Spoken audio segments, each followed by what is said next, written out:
আসসালামু আলাইকুম গাইস, আমি আবার আজকে নিয়ে চলে আসলাম আপনাদের কাছে নতুন রেসিপি ছোলার ডালের ভর্তা, কাঁচা ভর্তা। আমি রাত্রে ভিজিয়ে রেখেছিলাম ছোলার ডালকে, ভালো করে ধুয়ে নিয়েছি রসুন আর নিয়েছি লঙ্কা। এটাকে মিক্সার গ্রাইন্ডারে বেটে নেব। অনুযায়ী নিয়ে নিয়েছি লবণ। এবার আমি বেটে নেব। অর্ধেকটা বাটা হয়ে গেছে। এবার দিয়ে দিব কিছু সরষা। ভালো করে বাটা হয়ে গেছে। সরষাটাও শুকনো ভাতে খেতে খুবই ভালো লাগে। এবার আমি বের করে নেব। এবার আমি দিয়ে দিব কাঁচা পেঁয়াজ। তুমি পেঁয়াজকে ভেজেও দিতে পারো, আমি দিব কাঁচা, কুচি কুচি করে কাঁচা পেঁয়াজ দিয়ে দিলাম। এবার দিব হালকা সরিষার তেল। এবার আমি এটাকে ভালো করে মেখে নেব।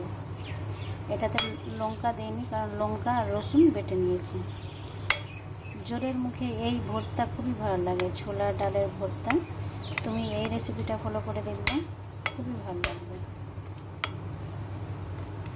এবার শুকনো ভাতে খুবই টেস্ট লাগে এই ছোলা ডালের ভর্তাটা। এখানে আমার ছোলা ডালের ভর্তার রেসিপিটা শেষ করছি। ওকে গাইস, খুদা হাফিজ, থ্যাংক ইউ।